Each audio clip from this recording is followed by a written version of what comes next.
Tidak semua kekayaan datang dari kerja keras. Sebagian lahir dari perjanjian.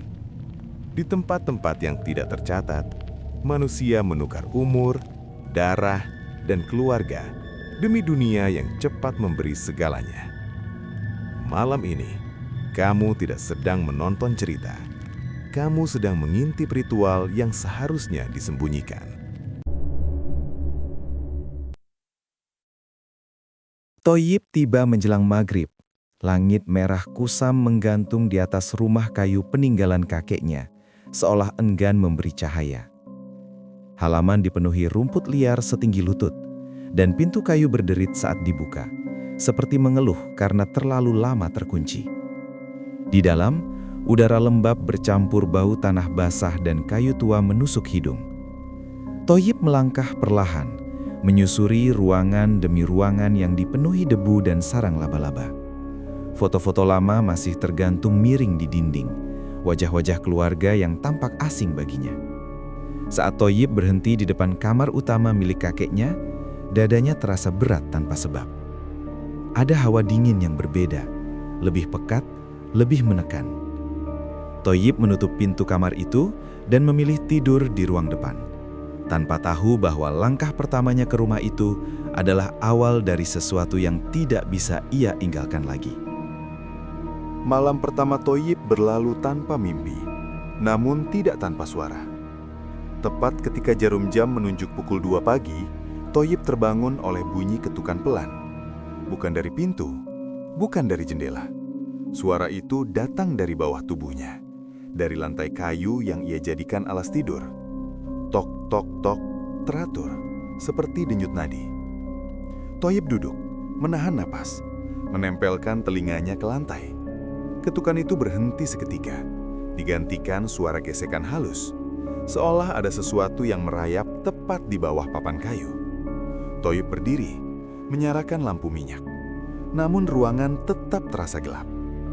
Saat ia melangkah menjauh, lantai kembali berbunyi, kali ini lebih keras, seolah tidak suka diabaikan. Thoyyib mencoba menenangkan diri, menyebut itu hanya kayu tua yang memuai. Namun di dalam hatinya ia tahu, suara itu bukan suara rumah. Keesokan paginya, Thoyyib menemui tetangga terdekat. Ia bertanya tentang rumah itu, tentang suara aneh yang ia dengar semalam. Wajah para tetangga berubah tegang, pandangan mereka saling bertukar tanpa kata. Tidak ada yang mau menjawab langsung. Seorang pria tua akhirnya berbisik, menyuruh Thoyyib tidak tidur di kamar utama, apalagi membongkar lantainya.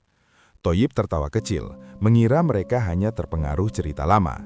Namun tawa itu mati ketika pria tua itu menyebut nama kakeknya dengan nada takut. Dikatakan bahwa dulu kakeknya jarang keluar rumah, dan setiap malam terdengar suara jeritan yang ditelang tanah. Thoyyib pulang dengan pikiran kacau. Ia berdiri lama di depan kamar utama, menatap lantai kayu yang tampak biasa. Tapi kini, setiap papan seperti mata yang mengawasinya, menunggu saat Thoyyib cukup berani, atau cukup bodoh. Thoyyib akhirnya membuka kamar utama. Udara di dalamnya jauh lebih dingin dibanding ruangan lain. Di tengah kamar, lantai kayu tampak berbeda warnanya, lebih gelap, seperti sering disentuh sesuatu dari bawah. Thoyyib berlutut menyentuh papan kayu itu. Dingin, terlalu dingin untuk kayu tua. Ia menemukan bekas paku-paku berkarat yang membentuk lingkaran kasar, seakan lantai itu pernah dipaku dengan sengaja agar tidak terbuka. Saat Thoyyib mengetuknya pelan, bunyinya tidak kosong, melainkan padat, seolah ada ruang sempit yang sengaja disembunyikan. Jantung Thoyyib berdegup cepat. Nalarnya berkata untuk berhenti. Namun rasa penasaran yang aneh, seperti bisikan lembut di telinga, mendorongnya untuk melanjutkan. Malam itu, Thoyyib memutuskan, besok lantai ini akan dibongkar. Saat papan lantai pertama terangkat, bau busuk langsung menyeruak. Bukan bau bangkai, melainkan bau darah lama yang bercampur tanah lembab. Thoyyib menutup hidung, namun tangannya tetap bekerja, mencabut papan demi papan. Di bawah lantai, tanah tampak hitam dan padat, seolah sering diinjak. Di tengahnya tergeletak sebuah bungkusan kain hitam yang sudah rapuh. Thoyyib ragu. keringat dingin mengalir di pelipisnya. Ketika kain itu disentuh, jari-jarinya bergetar hebat seperti menyentuh es. Thoyib membuka bungkusan itu perlahan dan napasnya tertahan. Sebilah keris hitam tanpa pamor terbaring diam, namun memancarkan aura yang membuat dada Thoyib sesak. Di saat yang sama, angin berhembus kencang meski semua jendela tertutup rapat. Thoyib mengangkat keris itu dengan dua tangan. Beratnya tidak wajar, seolah menahan beban yang tidak terlihat. Saat bilah hitam itu terangkat sepenuhnya dari tanah, rumah mendadak sunyi. Tidak ada suara burung, tidak ada angin, bahkan detak jam dinding seakan berhenti. Lalu bisikan itu datang, pelan, serak, memanggil nama Thoyib dengan pengucapan yang salah, seperti lidah yang tidak terbiasa menyebut nama manusia. Thoyib menjatuhkan keris itu karena kaget, namun bilahnya tidak menyentuh tanah. Ia berhenti di udara sesaat sebelum jatuh perlahan, seperti dijatuhkan oleh tangan tak kasat mata. Thoyib mundur terhuyung, tubuhnya gemetar hebat. Ia sadar, apapun yang ia temukan ini bukan sekadar benda pusaka. Ini adalah pintu. Malam itu, Thoyib mengunci kamar utama. Keris hitam ia simpan di lemari, dibungkus kain seadanya. Namun tidur tidak pernah datang.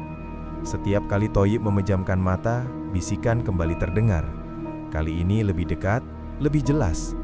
Menjanjikan sesuatu yang selama ini tidak pernah ia miliki.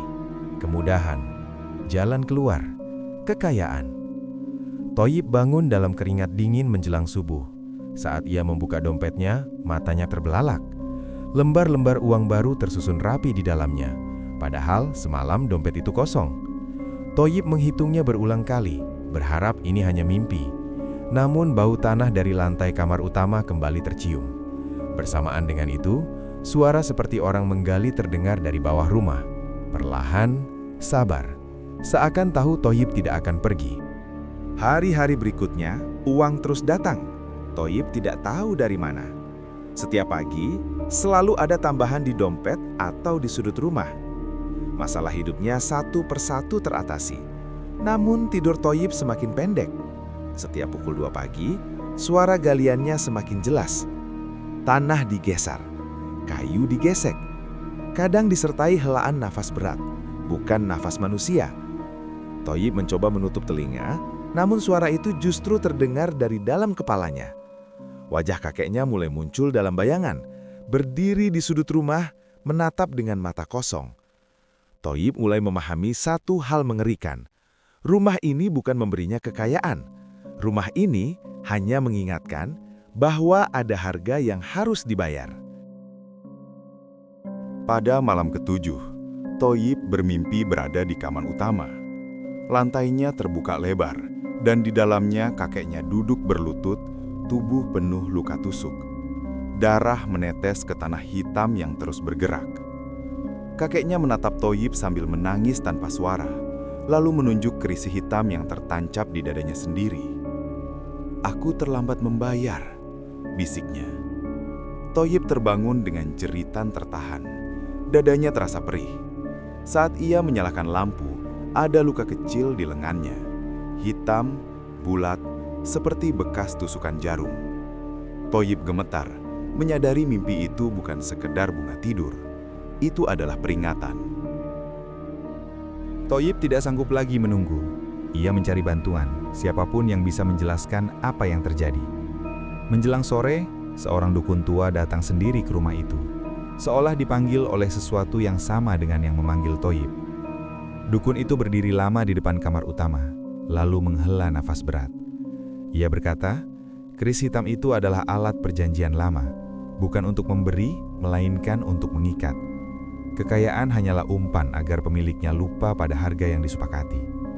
Saat Thoyib bertanya tentang cara menghentikannya, dukun itu menatapnya dengan wajah pucat. Perjanjian seperti ini, katanya pelan, tidak pernah selesai tanpa tumbal. Dukun itu duduk bersila di kamar utama, menaburkan bunga dan abu dupa di atas lantai yang telah dibongkar. Udara terasa semakin berat, seperti ditekan dari segala arah. Ia menjelaskan bahwa keris hitam tersebut bukan pusaka keluarga, melainkan titipan makhluk penagih. Kakek Thoyib dahulu meminta kekayaan untuk menutup malu dan kemiskinan, lalu mengikatkan darah keturunannya sebagai jaminan. Thoyib mendengarkan dengan tenggorokan kering. Setiap kata dukun itu seperti paku yang ditancapkan ke pikirannya. Perjanjian ini berjalan turun-temurun, kata sang dukun. Selama ada yang menikmati hasilnya, selama itu pula tagihan akan datang.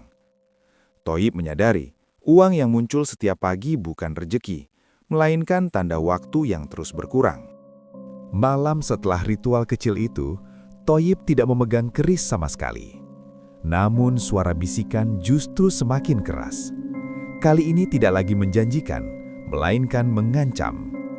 Setiap sudut rumah terasa hidup. Bayangan bergerak tanpa sumber. Thoyib melihat dinding berdenyut pelan, seperti kulit yang bernapas. Ketika ia memejamkan mata, ia melihat wajah-wajah asing. Orang-orang yang tidak pernah ia kenal, semuanya menatapnya dengan tatapan menuntut. Thoyib sadar, mereka adalah orang-orang yang telah dibayar oleh perjanjian itu. Ia terbangun sambil menggigit jari sendiri agar tidak berteriak. Darah mengalir, dan anehnya, keris di lemari bergetar pelan, seolah merespons. Keesokan harinya, Thoyib mengunjungi ibunya di desa sebelah. Ia berniat memperingatkan atau sekedar memastikan ibunya baik-baik saja. Namun sejak melihat ibunya, firasat buruk langsung menghantam. Wajah ibunya pucat, nafasnya pendek, dan matanya tampak lelah seperti orang yang tidak pernah tidur. Ibunya mengeluh sering mimpi didatangi pria tua berlumur tanah yang duduk di tepi ranjang. Thoyib menggenggam tangan ibunya dan mendapati tangan itu dingin, terlalu dingin. Thoyib tahu perjanjian itu mulai mendekat ke orang terdekatnya. Saat ia pulang, dompetnya kembali bertambah tebal. Thoyib muntah di pinggir jalan, menyadari hubungan paling kejam dari semua ini. Malam itu, Thoyib menemukan bekas tusukan kecil di leher ibunya. Hitam kebiruan seperti luka lama yang dipaksa muncul kembali. Ibunya tidak merasa sakit, tidak ingat apapun. Thoyib pulang dengan tubuh gemetar. Ia memaki dirinya sendiri di dalam rumah kosong, menendang kursi dan meja. Keris di lemari jatuh sendiri, bilahnya mengarah lurus ke arah Thoyib. Dalam kepalanya terdengar satu kalimat jelas. Waktunya memilih. Thoyib menangis untuk pertama kalinya sejak dewasa. Ia sadar, jika dibiarkan, perjanjian ini tidak hanya akan mengambil harta atau nyawa, tapi juga sisa kemanusiaannya. Thoyib kembali menemui dukun itu. Dengan suara bergetar, ia bertanya bagaimana cara menghentikan semuanya.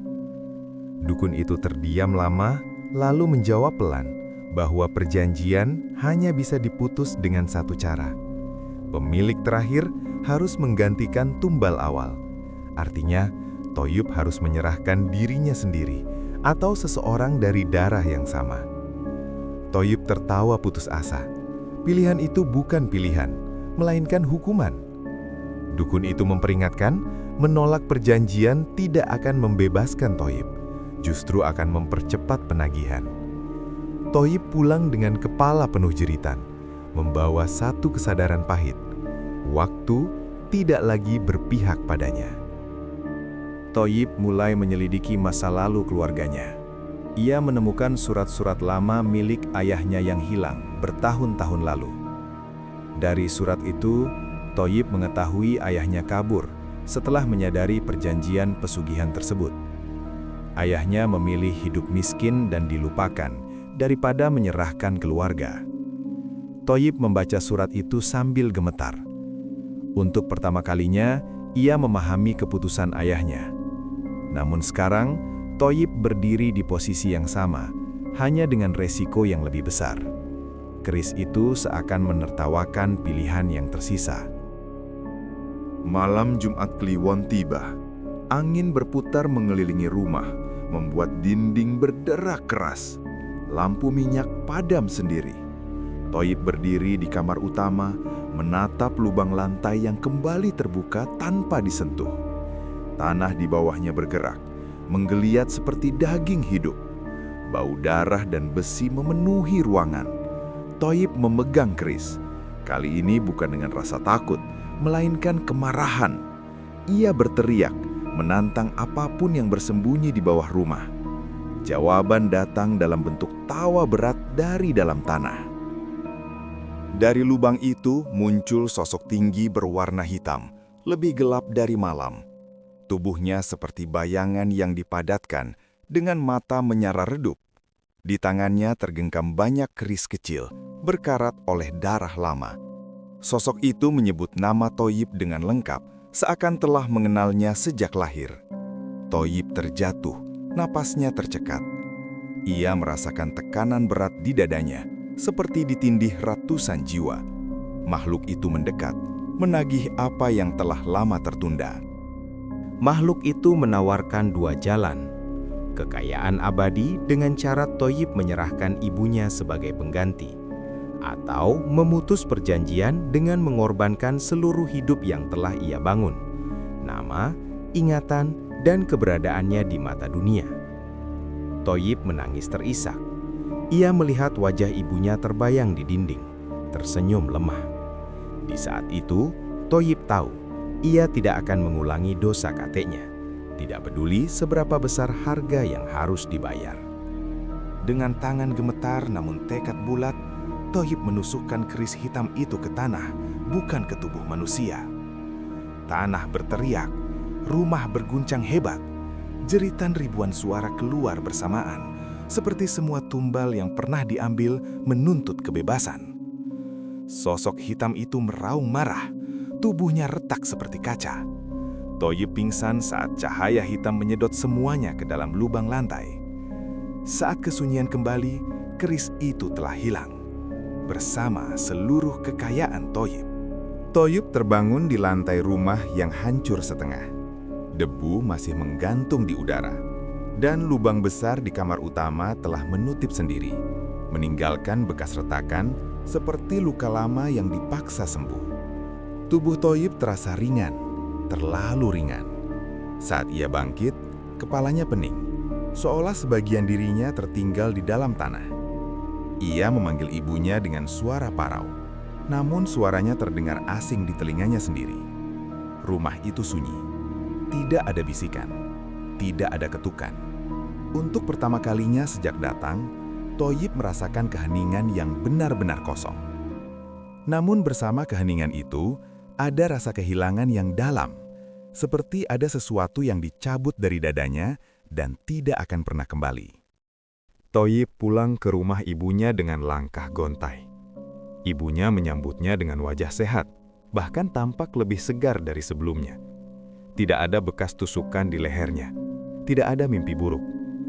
Ibunya bertanya dengan ramah, menanyakan siapa Toyib dan mengapa ia tampak sangat lelah. Dunia Toyib runtuh pelan. Ia mencoba menjelaskan, menyebut namanya sendiri berulang kali, namun ibunya hanya tersenyum bingung. Toyib menyadari harga pertama dari keputusannya. Ikatan darah telah dilepaskan. Ia duduk lama di teras rumah ibunya, menangis tanpa suara, sementara ibunya menatapnya seperti orang asing yang singgah terlalu lama. Toyib mencoba kembali ke desa, mencari orang-orang yang dulu mengenalnya. Namun setiap kali ia menyebut namanya, wajah mereka kosong. Tidak ada kemarahan, tidak ada ketakutan, hanya ketidaktahuan. Toyib seperti bayangan yang lupa bentuknya sendiri. Di warung, ia membeli kopi, membayar dengan uang terakhir yang ia punya. Penjual menerima uangnya, tapi menanyakan lagi namanya. Toyib terdiam lama sebelum menjawab. Dan saat itu ia sadar, namanya terasa asing bahkan di lidahnya sendiri. Perjanjian itu tidak mengambil nyawanya, tetapi mengambil tempatnya di dunia. Dokumen-dokumen Toyib mulai menghilang. KTP-nya tidak tercatat. Namanya tidak ada dalam arsip desa. Bahkan foto-foto lama di rumah ibunya menampilkan ruang kosong di tempat Toyib seharusnya berdiri, seolah ia tidak pernah lahir. Toyib duduk di kamar sewaan, menatap cermin. Wajahnya masih ada, tapi maknanya tidak. Ia masih hidup, Namun dunia tidak memiliki tempat untuknya. Malam-malamnya kembali sunyi, bukan karena makhluk gaib, melainkan karena ketiadaan hubungan dengan siapapun. Thoyib hidup berpindah-pindah, mengambil pekerjaan kasar dengan bayaran kecil. Tidak ada yang mengingatnya keesokan hari. Ia menjadi orang yang selalu baru, selalu asing. Namun, di balik penderitaan itu, Thoyib menyadari satu hal. Tidak ada lagi bisikan. Tidak ada lagi tuntutan darah. Setiap malam, ia tidur dengan ketenangan yang belum pernah ia rasakan sebelumnya. Miskin, dilupakan, tapi bebas. Dan itu cukup baginya. Bertahun-tahun berlalu, rumah warisan itu telah rata dengan tanah. Tidak ada lagi yang membicarakan kakek Thoyib atau kisah pesugihan lama. Tanah itu dijual murah dan dibeli pengembang. Thoyib yang kini hidup sebagai bayangan hanya bisa melihat dari kejauhan. Ada perasaan tidak enak yang kembali merayap, seperti bau tanah basah yang dulu menyambutnya pertama kali. Sebuah rumah baru berdiri di atas tanah itu, modern, terang, dan penuh tawa keluarga baru. Tidak ada bekas rumah tua, tidak ada tanda perjanjian lama. Thoyib berdiri di seberang jalan, hatunya berat. Ia tahu, tanah itu tidak pernah benar-benar kosong. Ia hanya diam, menunggu seseorang cukup ceroboh untuk mendengarkan. Malam pertama keluarga baru menempati rumah itu, suara ketukan kembali terdengar. Pelan, teratur, dari bawah lantai kamar utama. Thoyib tersenyum pahit dari kejauhan. Perjanjian itu tidak mati. Ia hanya menunggu nama baru. Seorang anak kecil di rumah itu berkata pada ibunya bahwa lantainya bernafas. Ibunya tertawa, mengira itu hanya imajinasi. Thoyib menunduk. Ia pernah berada di posisi itu, menertawakan peringatan sebelum semuanya terlambat. Beberapa malam kemudian, ayah keluarga itu menemukan papan lantai yang warnanya berbeda, lebih gelap, lebih dingin. Thoyib memejamkan mata. Ia tahu persis apa yang akan ditemukan jika lantai itu dibongkar. Thoyib bermimpi untuk pertama kalinya setelah bertahun-tahun. Dalam mimpinya, ia berdiri di kamar utama rumah baru itu. Di bawah lantai, bukan satu, melainkan banyak kain hitam terlipat rapi. Perjanjian ternyata tidak pernah satu. Ia terbangun dengan dada sesak. Untuk sesaat, ia mendengar bisikan lama, bukan memanggil namanya, melainkan memanggil nama orang lain. Thoyib tersenyum getir. Ia telah membayar lunas. Sekarang, dunia hanya mengulang kesalahannya. Thoyib menyadari satu kebenaran pahit. Pesugihan tidak membutuhkan orang jahat. Ia hanya membutuhkan orang putus asa. Dan orang putus asa tidak pernah habis. Ia berjalan pergi dari desa itu untuk terakhir kalinya. Tidak ada yang menoleh. Tidak ada yang mengingat. Thoyib menghilang seperti asap. Namun, hatinya ringan. Di rumah baru itu, seorang pria menemukan kain hitam di bawah lantai. Bau tanah lama kembali memenuhi udara. Di dalamnya, sebilah keris hitam tanpa pamor terbaring diam, menunggu. Bisikan menyebut nama baru. Perlahan, pasti. Thoyib merasakan angin dingin di punggungnya. Meski ia telah jauh, ia tidak menoleh. Perjanjian itu berlanjut. Dunia lupa. Tanah mengingat. Dan di bawah lantai rumah yang tampak normal itu, keris hitam kembali lapar. Tidak pernah kenyang. Tidak pernah selesai.